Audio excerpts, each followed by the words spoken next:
За би бол дорж холом авахтай ингэдэгч гэдэг хүн.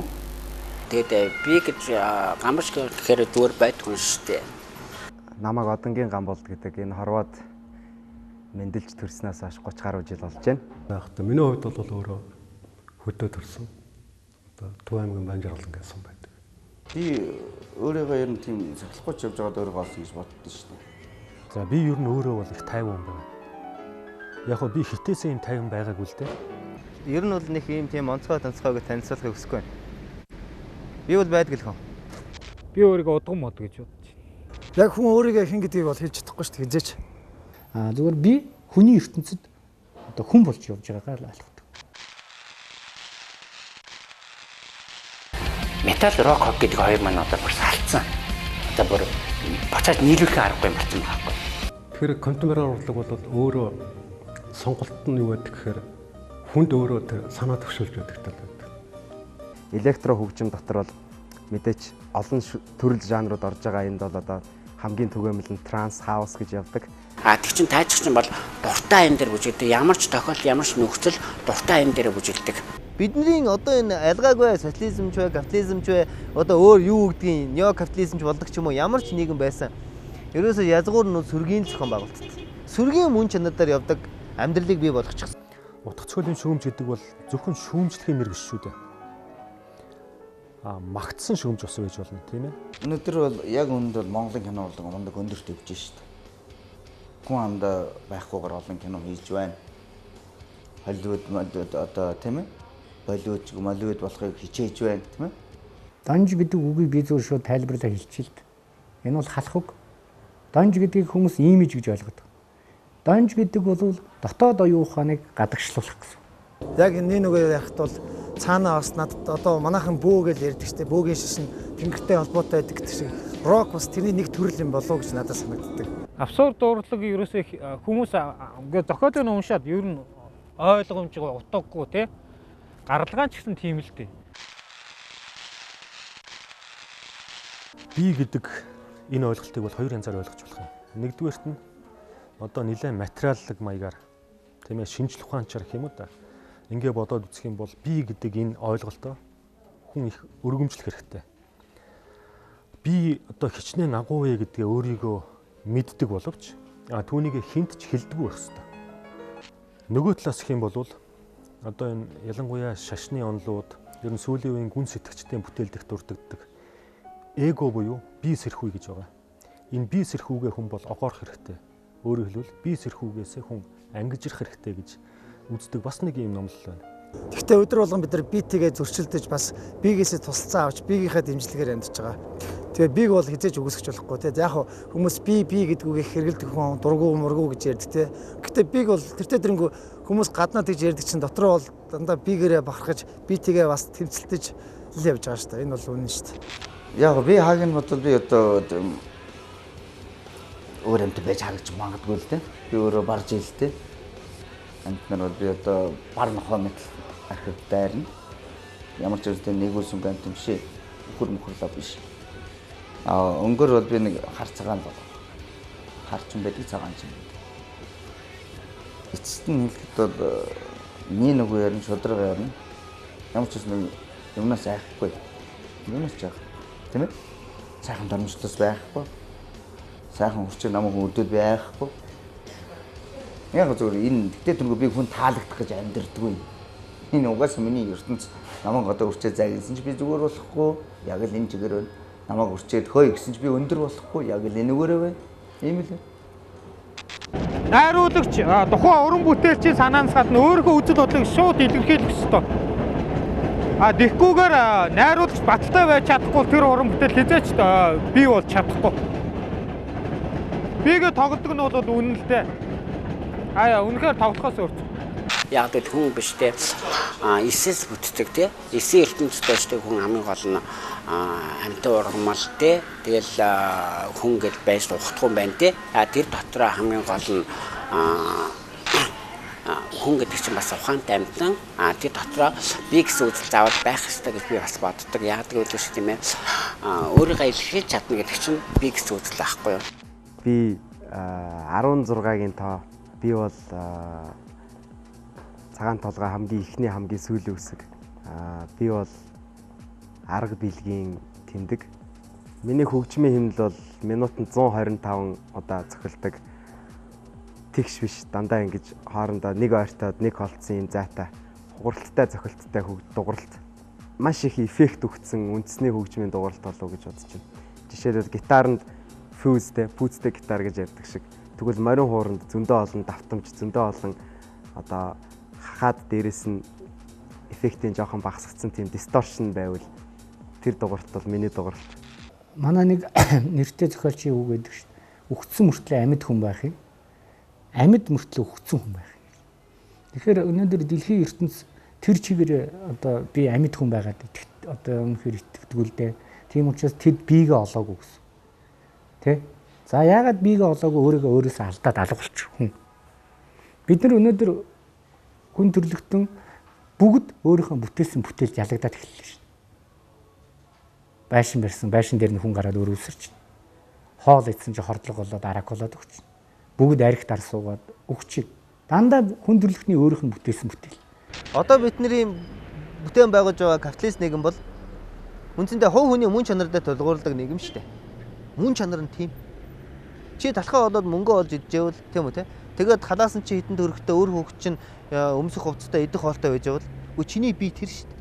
Чамд тэр нэг философи, ертөнцийн байдал, даад ертөнц хүний хорвоогийн мөн чанарын тухай ойлгохыг хүсэх тийм үү? Нэгэн шаардлага байхгүй. Ер нь энэ нийгмийн хамгийн гол алдаа нь тэр шүү дээ. Хүн хитрхи биедээ шүтгэхийн боломжийг нээж өгдөг те. Яг та хүн мэдээж өөрийнхөө ертөнцийг, дотоод ертөнцийг оюун санаа дотор байгаа өөрийнхөө тэр бодол санааг илэрхийлэхийг хүсэхгүй л яг уу те. Тэр чинь хүний бас нэг язгуур шин чанар юм шиг байгаа шүү. Аль ч цаг үед хүн өөрийгөө тунхаглахыг хүсэж байсан.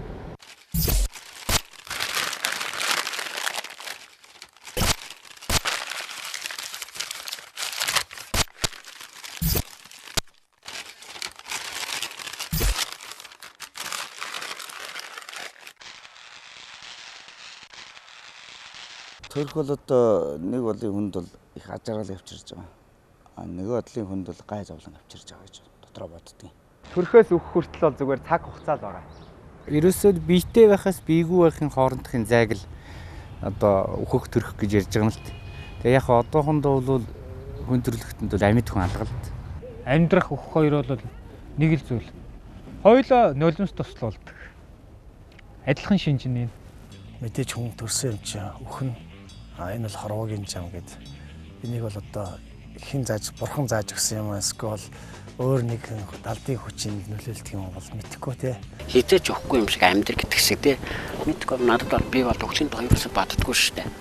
Би зүгээр энэ гариг дээр төрөөл энэ гаригтай танилцсаал буцаад авчих гэж байгаа л гэсэн тийм л ойлголттой байдаг. Үхэл гэж ойлгодог энэ төгсгөл бол магадгүй цоо шин зүйлийг эхлэлж байж болох юм шүү дээ.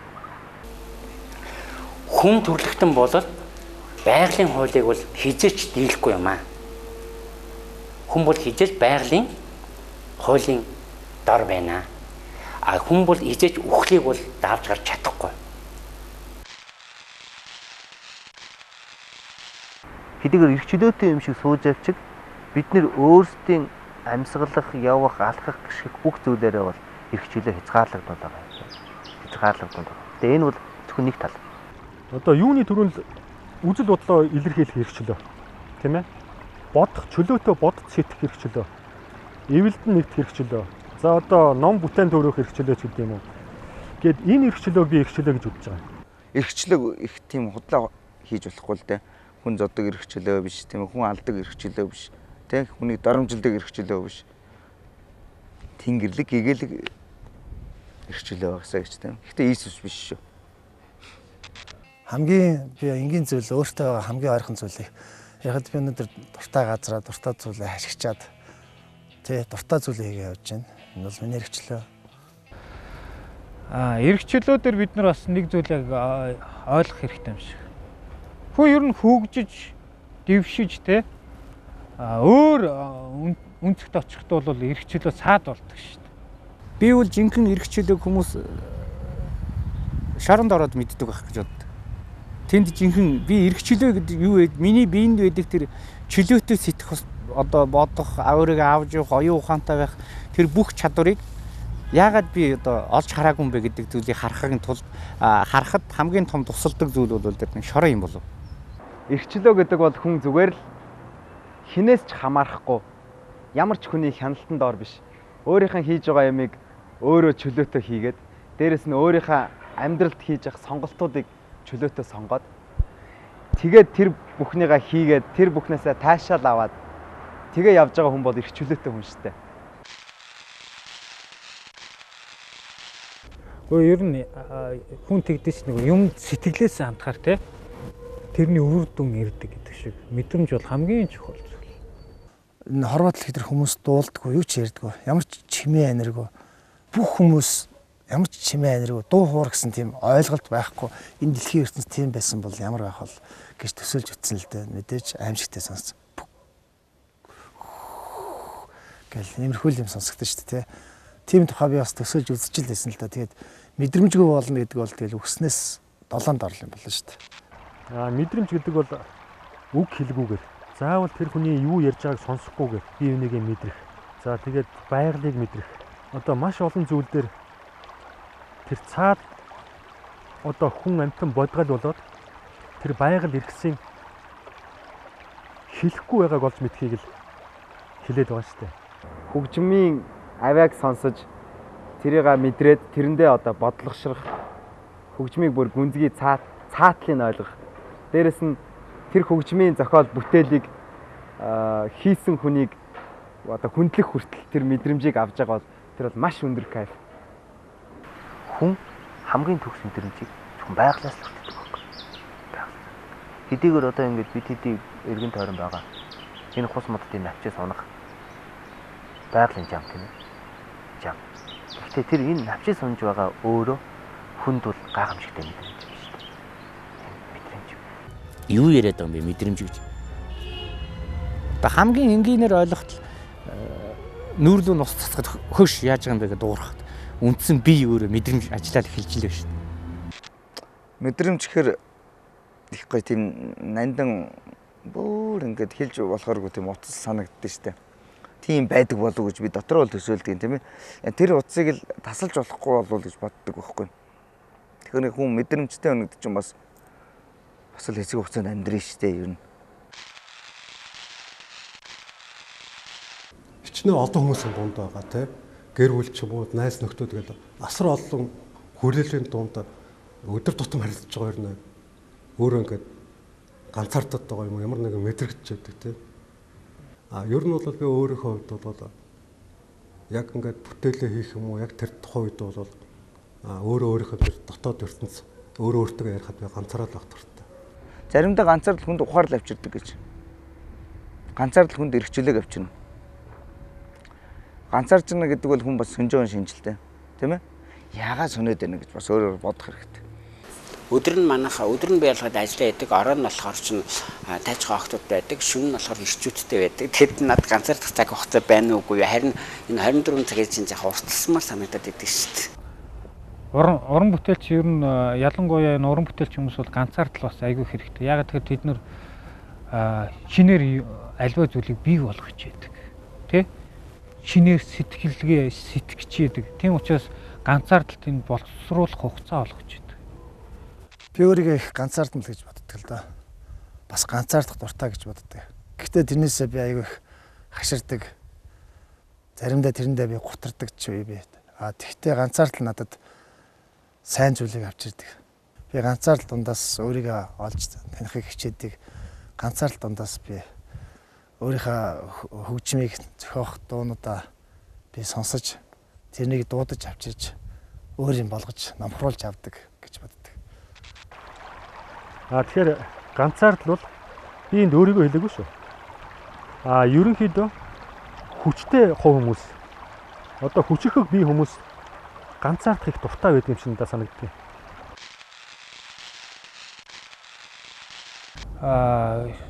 Хүн төрлөخت нь байх зүйл.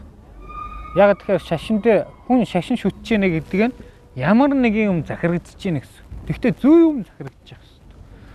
Би бол одоо ерөнхийдөө бол буддийн одоо философиг хүндэтгдэг тийм. За Иесус ч вэ нүү, Мухаммед ч вэ нүү, Бөөгийнхэн ч вэ нүү алин ч гэсэн гэдэг ахт бол ерөнхийд нь бол хүндэгддэг. Ингээ янз бүрийн шашин шүтлэгтэй хүмүүстэй уулзаад яриад тэгээд мэдээч яг энэ шашны талаар юм сэдв өрнөд яриад ахад ер нь дараа нь бас бодогддог шүү. Зарим шашин жоохон хитрхи commercial те худалдааны сурталчилгааны шашин юм шиг санагддаг. Зарим шашнууд нь арай үнэн арай гүнзгий юм шиг санагддаг. Зарим шашнууд нь өнөөдрийн амьдралд хүмүүс тохируулаад ингээд өөрчлөгдөд яг өнөөдрийн амьдралтанд тохируулсан тийм шашин бид нар ч гэсэн байна шүү дээ. Хүмүүний амьдралд тий хүний амьдралыг хүний ертөнцид бол хүн ямар нэг юм шүтэж биширч амьдчиж хүн өнөөдөр өштэй мөн чанараа олдог тий яад бол өштэй хүн хэнийг шүтгэхгүй бол хүн амьдралаа зорилгогүй болчих жоохгүй хүн амьдралаа зорилготой байна гэж чинь одоо жишээл одоо би тэгнэ одоо энэ би 10 жил өгсөн тэрний дараа дээд сургуульд орно дараа нь би нөхөртэй ч бүгдтэй ч болно тэгээд миний амьдрал тийм болно гэдэг тий тэгээд тэр хүн тэгж амьдарч байгаа мөртлөө ямар нэг давхар сүцгэлэх ёстой байдаг байхгүй ямар нэг юм шүтэн бишрэх ёстой ганцхан юм байгаа шүү дээ хүн тэр нэг ийс үсийг шүтнэ үү тэрийг шүтнэ тий ер нь их хаан хэлж байгаа шүү дээ би яагаад их хаан гэж ярьж байна тийм үү нуус товчоо бүгдээрээ уншчихвол ер нь их гоё гигээр ишүү гэж би Иесус унш Библи унш гэж хэлээгүй ш. Тэгэхэд мөн хөх тэнгэртээ ярьж байж тийм ээ. Нэгэн ялтыг байгуулсан гэдэгтэй адилхан. Бороо дээрээс нь оруулж яадаг тийм ээ. Яг тэрнчлэн ер нь бол бөөгийн шашин илүү мундаг юм бол агуу юм бол гэж боддог л дээ. Нүнчл одоо маш олон бөө гараад ирэхэд тэгэл утгагүй бол гайчих юм ийм. Маш олон лам нар бас маш олон үзмөс нар тийм ээ. Хаан улс орон ядуурна хаан улс орон хөгжил цэцгэлдэггүй байна. Хаан хүн амтан өлсөж одоо ядуурж байна. Тэнд бол шашин бол маш хүчтэйгээр хөгждөг. Хөдөлмөрөө олж авсан хэд 3 төгрөгөө гэртээ хүүхдэд талхаавж өгөх оронд тэр өргөл байрцанд одоо яадаг. Одоо тэртээ та нар мэдэн штэ ямар нэгэн ном уншуулах одоо уншуулга яг би тэрийг бол буруу гэж хэлээгүй. Ямар нэгэн ном уншуулгаад одоо супермаркет орж байгаа юм шиг үнэтэй тийм ээ. Сүйд хэдэн төгрөг, талх хэдэн төгрөг, нагт хэдэн төгрөг гэдэг шиг бүх юм үнэтэй. Уг нь бол одоо өргөл байрц гэдэг маань тэр хүнийхээ одоо сэтгэлийн юугаар өгсөн тийм өргөл байрц байх хэрэгтэй гэж боддог. Мэдээж ямар ч Монгол хүн гэсэн бас өөрийн гэсэн өнцрөг үзэлтэй байдаг. Өнцрөг үзлийг бас Монголын бас нэг огших сэтгэлийг бол саяны Олимпийн аврагууд бас Монголын төлөөх огших сэтгэлийг хүн болгоны сэтгэл зүрхэнд бас суулгаж өглөө шүү дээ. Тэний зүм бол хүн болгоны сэтгэл зүрхэндээ бол Монголыг гэсэн бодолтой байдаг байсан. Тэр нь юугаар илэрхийлж байгаа тэр болгон тодорхойгүй байдаг байсан. Манайд хэд хэдэн ийм өнцрөг бүлгүүд одоо байгуулагдаад нэлээ хөдөлгөөн болж ирсэн гэж нам болчихж байгаа байхгүй. Тэгээд бид нар яг жинхэнэ юун дээр нь хөдлөх хэрэгтэй. Гэдэг асуудал байна. Тэгээ бол ер нь бол бид тэднийг одоо хөх монголч гэдэг юм уу даяар монгол гэж тэдний эхлээд ингээд яг өнөөдөр ингээд төрн ч юм уу шийдэж чадахгүй юм дээр бас тэд шийдэх гэдэг зүтгэжсэн тэр юунуудыг бол би дотроо бол хүндэтгэж л явдаг. Энэ ганцхан миний хэлж байгаа үзэл бодол шүү тийм ээ. Би юу гэж бодож байна вэ гэхээр өнцрөг үзэлтэй байх гэдэг бол ер нь хүн болгонд байх хэрэгтэй гэж бодож байна. Ямар ч үед яаж дороодсон, яаж дээшээ гарсан үед эх орондоо л хайртай байх хэрэгтэй. Мөн үү? Тэгжээж нөгөө өөрийнх нь дотоод сэтгэл нь амилж эхэлнэ. Тэ? Эх орондоо хайртай. Тэгэхгүй бол одоо чамаг одоо 20 эдтэй хүнийг би одоо чи өнцрөг үзэлтэй болгоод үжээ чиний ухамсарын төвшөнд огтцсон. Ухамсарын төвшөнд огтж байгаа 5 6 настай үед хүүхдийн юу одоо психологи сэтгэл зүгэл ойлгоод эхлэвэл нөгөөт тийм байж тээ би Монголын төлөө зүтгэх юм биш тээ гэж энэ дээр нь л хийж игвэл өнцрөг үзэл бий болж ирж байгаа. Дүнс одоо ингээд хүмүүсийг сургаал нэг би өнцрөг үзэлтэй гээл тийм ээ хутлаа л да. Гэхдээ ер нь бид нар одоо нэгийг муулахаасаа илүү тийм ээ илүү хийж байгаа үр бүтээлтэй юм нь олж харах хэрэгтэй байна л да. Жирийн хүмүүсийг бодвол энэ уран бүтээл сэтгэлгээтэй хүмүүст үндснийхээ өв уламжлал, түүх, ёс заншил тэр бүхэн лөө гүн орох боломж байдаг хөөх. Тийшээгээ гүн орсон хүнд бол юу бий болох вөхөр үнсэрхэг үзэл бий болох. Энэ бол гацааг миний ойлголтоор бол уран бүтээлч бүхэн үндэтгэх хүсэлт. Энэ бол магадгүй тэднэрийнх нь хийж байгаа үйлээр нь тийм ээ эрхэлж байгаа үйлээс нь шалтгаалаад бий болдог үзэл санаа гэж дотор ойлгодог. Яг үндэ бид нар түүхээ мэддэг хүмүүс үгүй. Солонгос түүхгүй ус. Солонгост бараг түүхгүй гэж хэлж байна. Тэгэхэд биднэрт агуу их түүх байгаа мөртлөө бид нар мэддэг шүү дээ. Үндэсхэг үзэл гэдэг бол бидний оршин тогтнох хамгийн гол цөм. Батбаатар байхгүй болох бол чухал биш байхгүй. Монгол улс байхгүй гэдэг бол хамгийн гол асуудал. Одоо чи бодоод үз та гадуур явангууд уугуурчин монгол бичгээр бичиж байгаа уугуурчин монгол бичиг мэддэг хүн хийдэг байгаа бол бараг л байх. Цөөн шүү. Маш цөөн. Тэгээ үнсэргөө үзэл гэж ярихаар бид нэр өвгт эцсийнхаа цусыг бодох ёстой л гэж бодож байна. Тэд нар яах гэж бидний өмнөөс үгсэн. Яах гэж атгах шорооныхаа төлөө тэнцэж амиа алдсан тийм ээ. Тэрийг бид нар хүндлэхгүйгээр бид нар хоошид хинч биш болно. Тийм болохоор үнсэрхүү үзэл гэдэг маань үнэхээр байх хэвээр. Энийг ямар төвшөнд гаргаж тавих вэ гэдэг л асуудал байгаа л да. Тэгээ одоо бол үнэхээр харамсалтай зүйл гэхээр Монгол охтууд маань гадны хүмүүстэй суугаад ингээд алга болчихж байна. Гадны хүний өөр хүүхд гаргаж байна гэл. Тэгэл эндээс ахуулаад газар шороо маань одоо ингээд хүмүүсийн гадны хүмүүсийн иргэшээлд орж байна тий. Энэ томчул бүгдээрээ ингээд цаагаараа наана инегээл цаагаараа их орно худалдаж улаан цагаан худалдаад эхэлсэн. Энэ үед бол үнэхээр бас заримдаа бодохоор үнэхээр байц сууж боломгүй. Үнэхээр буу аваад тэр буруутныг нь хайж болоод устгахмаар ч юм шигсэн. Тийм бодогддог. Тэгээд эцэст нь ингээл бодоход бол хамгийн харамсалтай нь бид нар өөрсдөө л харамсалтай, хойч үе маань л харамсалтай байгаа байхгүй юу? Арчаагүй тий. Бид нар хэсэг хүмүүс, бүлэг хүмүүс эрх мэдэл өгөөд тэр эрх мэдэл авсан хүмүүс маань биднийхээ толгойг сайхан хэлээл хөөхөн мунхруулаад бид нар ч гэсэн нэг юм боддгоо тий. Оо сайхан байна гэл тэгжэл цаагуур айл хэдий газар шороо их нутгийг нь худалдсан. Эхнэр хүүхдүүд эмгтээчүүд нь гадаадын хүний эхнэр болоод ингээд өөр хүний удмын хүн гаргаал ингээд яваад өгсөн. Тэгэд ингээд Монгол үлдчихэж байгаа хэдэн арчааг өрчүүд, архичийн эрчүүд нь үлдсэн ч юм уу. Тэгэд энэ удахгүй ингээд устчихна. Тэгэд энэ бол их эмзэг асуудалтай. Энэ тухай бодохоор заримдаа ч бас л үнэхээр сэтгэл өвдмөр л юм бол санагддаг л да. Тэгээ одоо үндэсхүү үзэл гэлээ гэдээ бид нар одоо яах ёстой юм бэ гэдгийг сайн мэдэхгүй л шүү дээ. Яг юм дээр. Өнөөдөр глобалчлал гээл те бүх хүмүүс бараг л нэг үндэстэн болох ухааны юм ярьж лээ. Тийм байсан бол дээр үед л те анх хүмүүстэй тийм болчих нь яасан те. Тийм л байна л та тэгээд. Энэ талаар ярихаар сэтгэл өвдөж байна. Энэ талаар ярихаар ярих ч юм болтохгүй байна л да.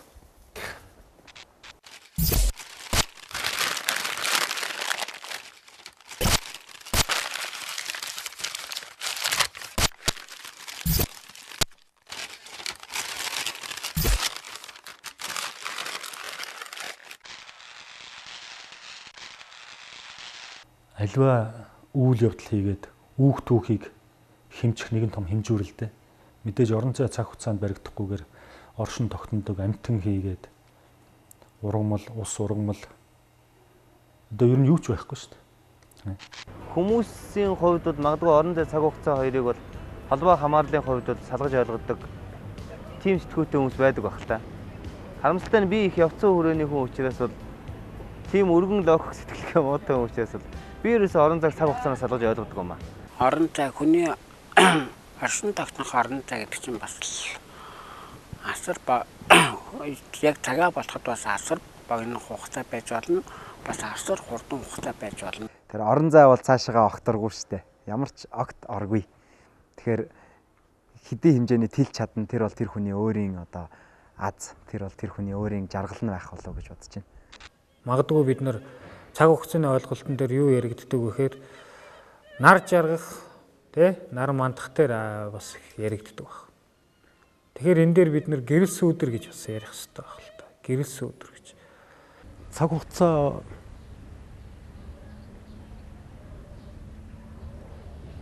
сэтгэлгээнээс бас хамааралтай л да. Хэрвээ бид нар зүгээр өнөөдөр гэдэг аваад үзэхэд яг өнөөдрийн энэ би одоо хинтээ уулзсан ч гэдэг юм уу, ямар хоол идсэн ч гэдэг юм уу, цагаагаар амар байсан ч гэдэг юм уу. Энэс хамаарат одоо тэр хүмүүсийн сэтгэл санаа бол өөр байнга хуурч өөрчлөгдөж байдаг. Тэгэхээр тэр тухайн үед хийгдсэн тий үнэхээр тэр цаг орон зайны тохироонд бүрдээд үнэхээр тэр бүх юм төгс бүрдсэн үед бол одоо сайн урдаг болдог тий. Гэхдээ яг хүн бол төрснөө нэг өөрийн гэсэн орон зайтай өнгө төрхтэй тийм ээ. Хүсэл эрмэлзэлтэй зоригтой байж өөрийн гэсэн орон зайг гаргах болов тийм ээ. Энэ талаар хүмүүс хүн төрөлхтөн янз бүрээр одоо илэрхийлхийг оролдож ирсэн байх л та. Тэгээд ийм хамгийн их илэрхийлдэг хүмүүс бол уран бүтээлчдэн болов уу гэж бодож байна. Эдгээр бол их Азтай тий орон зайгаар ч аялж чаддаг, цаг хугацаагаар ч аялж чаддаг. Хүн цаг хугацаа орон зайгаа алдах юм бол нэг үгээр хэлбэл орон зайгүй зүйл гэдэг бол орон зайг алдна гэдэг бол үндсэндээ хүн биш болчихлоо. Хүн өөр оршин тогтдог. Дангаараа цагаанаар байна гэж бас хүн байхгүй. Би өөрийгөө нэг цагаан мөртөө хүн гэж бас хэлэхгүй, бас хар мөртөө хүн гэж хэлэхгүй. Энэ хоёрын дундуур нь л явж байна гэж өөрийгөө боддог юм аа. Ерөөсөө энэ хүний амьдрал бидний амьдарч байгаа дэлхий чи өөрөө гэрэл өдрийн л бүтцтэй шүү дээ. Яг үгүй л тодорхой нэг цагт бол магадгүй манай дэлхий өөрөө хав ханахгүй байсан бай таарна. Миний бодлоор нэг тэр нэг өнгөөр юм уу тодорхойлогдоод байх шулуу гэж боддог юм да. Тэр тухайн хүн өөрөө тэрийг хар гэдгийг яаж ойлгож байгаасаа л болох байх. Ямар юмыг хар гэж хэлэх гээд байгаа. Магадгүй би нэг юмыг хар гэж хэлсэн чинь чи гүй цагаан байна уу яах вэ? Тэ? Амьдралыг одоо яг тэр нэг улс төр нийгэм талаас нь ингээд харах юм бол үндэ бол хар өнгөч бараг багтаа шүү дээ. Тийм болчиход байгаа шүү дээ. Тийм учраас өөр хэмжээ хүмүүс жагч юмсаад үйлс юмсаад байгаа юм. Зүгээр өөрийнхөө ертөнцөөр харах юм бол сайхан л өстой хөгжмөж байшин гой болоод юм хийхэд бас нэг залуучууд бас соргог болоод тийм ээ. Бас гоё бас л айтайхан өнгөлөг өцөлдөг болсон байна шүү дээ. Тэд ч тэр байхгүй тийм ээ. Одоо тэгээд ер нь хүмүүсийн сэтгэхүй нөөрөө тэр нэг зүгээр өнгөн дээр явах юм уу гэдэг сонирн байна л да. Галт ертөнцийн талаар байдаг бах уу? Одоо манга гэл тийм ээ том юмнууд байж байгаа шүү дээ. Тэгэхэд тэр дотор бол яг зүгээр хараал ирэл хийдэг хүн байгаа тий. Энэний тухай ойлголт бол хэцүү том сэдв болохоор юу гэж хариулах вэ? Яг хараал ирэл дотор нь өрчөхгүй хүн шиг явах юмсан тийм ээ. Даалт ертөнц гэж юу нь бол байдаг юм аа. Энэний зах цухтаа нь бол бас таарч зах цухаас нь бас мэдэрч явлаа. Мэдээж хэрэг би ганцаараа биш. Одоо энэ орчлон дээр төрсэн бүхэл хүн даалт ертөнцтэй тулгарч тэрийг мэдэрч за мэдрэхгүй нэг нь хажуугаар нь өнгөрч явдаг. Гэхдээ их сонирн байгаа байхгүй. Цаг хугацаа тийм их явхад тийм их цаг хугацаа зарцуулдаг мөртлөө холбогдохоор ерөөсөө хэдхэн секундын дотор байж идэг. Бас хүмүүс тэр болгон бас үнэхээр тийм мундаг хүмүүс нь бол өөрийгөө илэрхийлэх боломж бас гарахгүй байгаа юм шиг л байна л. Түүнээс хүмүүст бол тийм даалт ертөнцтэй харьцдаг, тэднийг хардаг, үздэг хүмүүс бол үнэхээр их байгаа гэдэгт бол би эргэлзэхгүй байна. Тэгээд би даалт ертөнцид үнэхээр итгэдэг. Өнөөдөр ч одоо яг миний хажууд ч юм уу өчнөө мянган жүтгэр өчнөө мянган бурхад хажууд минь сууж байгаа гэдэгт би эргэлзэхгүй байна. Тэгээд би хамгийн гайхалтай нь би түрүү ярьжсэн. Хэрвээ энэ хүн төрлөختөө энэ хэдэн мянган 100 мянган жил ингээд энэ дэлхийн ертөнцийн амьдсан бол үхэл төрөл байгаа шүү дээ. Тэгэхээр тэр олон 100 сая одоо тоолж баршгүй сүнснүүдийн дэлхий дээр байх ёстой шүү дээ. Тэд нар яаж зэрэгцэн оршиж багтаж яддаг болов гэж би гайхдаг л та. Эсвэл өөр гариг руу нисдэггүй эсвэл бүр өөр орон зай руу шилждэггүй. Өөр хэмжээсээр мэдээ шилжиж л байгаа л да. Тэгэхдээ тэд нар хаана тэгээд багтаж шингэдэг болоо гэж заримдаа би бол боддог л. Энэ бас миний сонирхолтой бодлууд юм аа нэг. Эхлээд айж байгаа л та. Хүний анхны реакц бол сүнснээс их айдаг. Ягаад гэвэл тэр чинь энгийн амьдралын биш зүйл шүү дээ. Тэгээд дараа нь сонирхож эхэлдэг юм байлээ. Тэгээс үлдээ хайж эхэлдэг юм байлээ. Тэгээс үлдээ харьцах гэж оролддог юм байлээ. Харьцах гэж оролдохоос өмнөх үе шатнуудын бүгдийг үтсэн. Тэгээд байгаа гэдгийг мэдчихсэн. Ер нь зүгээр сүнсний хувьд тэгэхэд бас нэг юм дуулсан юм байна. Одоо арлын орнууд байдаг шүү. Жишээ нь одоо Англи, Япон. Сүнс чинь ерөөсө усаар дамжиж явж чаддгүй юм гинэ. Тэгээд тийм учраас арлын тийм арал маралтай газруудад их сүнс хорогдсон, сүнстэй байдаг гэж дуулсан юм байна. Би даалт ертөнц байгаа гэдэгт итгэдэг. Одоо түрүүн би дахиад ярьсан дэлхийн 1-р дайн, 2-р дайн бол дэлхийн 1-р, 2-р дайн биш ээ. Хүмүүсийн хоорондын оюуны дайн байсан тийм.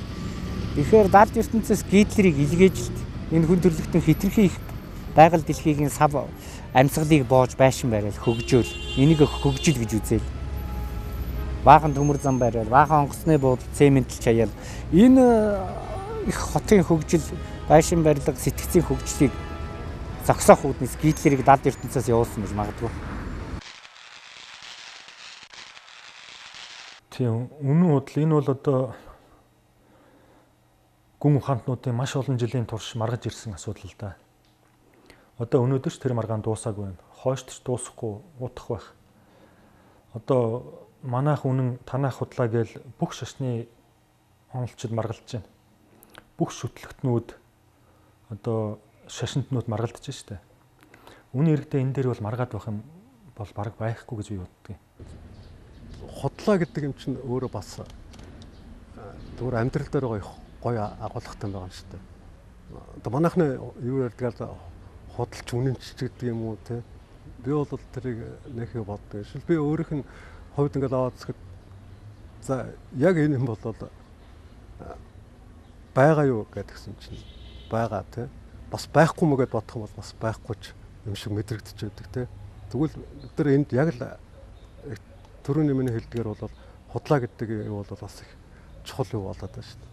Тэр бүгдээрээ л ийм одоо ийм хатуу жин тан гэдэг ийм тас нүс гэдэг ийм юугаар бөөрөөр нээлтсэн ингээл зайлшгүй ийм гээд байж тэр хооронд нэг ийм жоохон ч гэсэн агаар оруулаад хүн ийм тэ хиймэл юм оруулж ирвэл тэр тэгвэл тэр сонирхолтой бол. Үнэн худал гэдэг хоёрын тэр түлхэлцэлдээд хүний амьдрал орчиж байгаа байхгүй. Хүний амьдрал орчиж байгаа байхгүй. Дахиад л би ярианыхаа нэг үндсэн чиглэлийг чиний асуултанд авч тавьмаар байна л да. Надад үнэн байгаа бол надад бас худал бий. Гэхдээ зөвхөн би өөр дээр авж байгаа.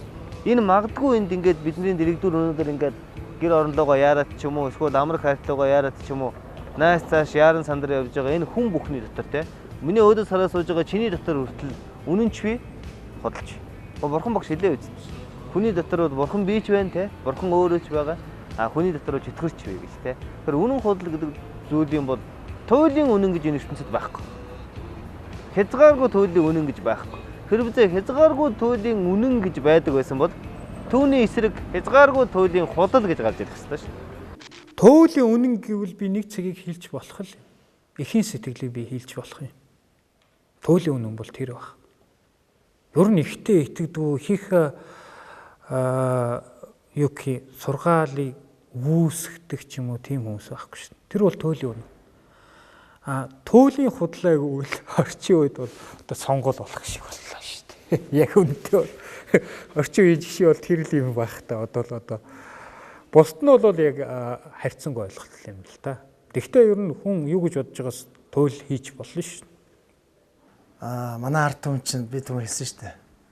Ямар ч дэлхийн том философчос үлээ зүгээр юм гоё зүр цэцрүүг хэлсэн байгаа шүү дээ. Нүдээр харсан бүхэн үнэн чихээр сонсон бүхэн бодлаа гэж. Тэгээд ард түмэн сайн ч сайхан хэлсэн бай. Энийг давсан дэлхий дээр ямар ч том философч алга байна шүү дээ тийм ээ. Ард түмний үг гэдэг бол агуу. Ер нь одоо хувь хүн ч юм уу ямар ч хүн байлаа гэхэд тэрний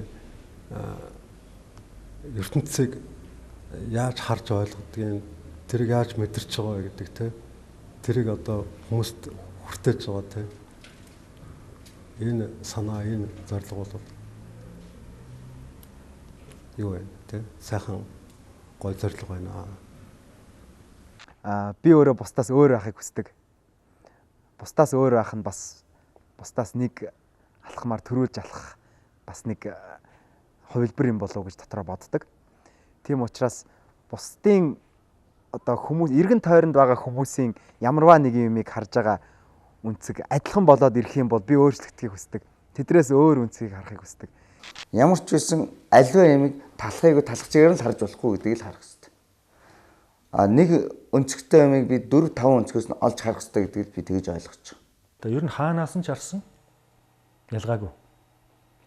Гагцгүй тэр зүйлийг л мэдрэх ёстой. Тийм ээ. Тэр зүйлэл үнэн зөвөөр нь таних ёстой. Түүнээс та хүнийг ардаас нь хараа таньж болно. Тийм ээ. Өлмийнөөс нь одоо доороос нь хараа таньж болно, дээрээс нь хараа таньж болно. Гагцгүй тэр зүйлийнхээ мөн чанарыг л тухайн харж байгаа хүн мэдэх ёстой. Бид нар анх Нисван самлагийг байгуулахдаа бид нар өөр өнцгөөс хардаг энтрийг ярьдаг. Өөрсдөө ч мэдэхгүй санамсаргүй тэгэл ярьсан байж магадгүй жишээлбэл. Гэхдээ бид нар уран бүтээлээр бас аливаа ямиг бас нэлээд үнэхээр өөр өнцгөөс нь бас харахыг хичээсэн. Энэ талаас нь хүн болгонд гоё гэж яах чинь бид нар нөгөө талаас нь бас нэг гоё дээрээ жоохон тийм байж тээ өгшөө гэдэг нэг жоохон тэгж дуулсан ч юм уу тиймэрхүү байдаг. Би ямар ч юмны өнцгийг харахыг хүсэхгүй. Би зүгээр харснаа бүтээхийг би бүтээснээ харахыг хүсэхгүй. Би зүгээр харж бүтээхийг л хүсэж. Хүмүүс бүтээчихэд харах юм. Тэгээд нэг юм дутуу байна гэж. Энийг засчдаг байж тээ гэж. А би бол хараад бүтээгээл явмаар. Миний бүтээсэн зүйлийг бол бүтээл болж одоо явдаг тийм ээ. Хүн харж шээж бүтээдэг болохоос ш бүтээчихэд харддаг юм байна. Тэгэхээр би аливаа нэг зүйлийг өөр өнцгөөс харахаасаа илүү бид харах гэдэг зүйлийг бүтээх гэдэг үгээр солимоор. Өнцөг гэдэг бол зүгээр үг. Өөрийнхөө үзэл бодлыг өөрийнхөө санааг чадан хэллээ. Миний ертөнцийг үзэх үйл бодвол ийм байна. Ганцхан амьдрах насандаа тэг хүн ч хоёр амьдрахгүй шүү дээ. Ганцхан амьдрах насандаа бас хүнээс илүү хүнээс дайтай хүнийг биш тийм ээ. Хүнийг өрөвдүүлж биш хүнийг атархуулж амьдраасаа гэж би залуучуудад хэлмээр байна. Амьдралыг харах үзэл өөрийнхөө үнцгийг ярих юм бол нэг иймэрхүү байлаа. Энэгээр дасгая да. За ерөнхийдөө бол миний ертөнцийн хүлэг үзэл за урлагийн болоод амьдралын тухай бодол санаа ийм л байлаа. Миний өөрийн үзэл бодол шүү. Би хүн дөрөөсөө тулгаагүй. Өөрийн үзэл бодлыг нээж, тийм ээ. Ямар ч байсан миний сэтгэлд юм үлдээгүүр би хариулсан. Өнгөрсөн хугацаанд миний ярьсан зүйлийн одоо гол агуулгал энэ байлаа да. Тэгээд ч үнэндээ нэг үг байдаг шүү дээ. Би ямар доллар биш бүгдэд таалагдах галавгүй гэж. Харин баяртай гэж би бол хэлэхгүй шүү. Энэ бол дөнгөж эхэлж байгаа. Дөнгөж эхэлж. Миний ээрч муурч арай ядан хариулсан энэ хүнд асуултанд арай ядан хариулсныг минь хүлээн авч сонсон та бүхэндээ баярлалаа. Алдаа дутагдал надад их биш шүү. Тэгээд авахар юм байлаад авахгүй бол тэгээд намайг уучлаарай. Дахиад төгөлдөр үг бүтээсээр үг үйлдвэрлэсээр болно. Бүгдээрээ цог энэ ертөнцид хүн болсноо мэдрэх цаг эхэлжээ л гэж одоо хэлье. Баяртай гэж хэлэхгүй.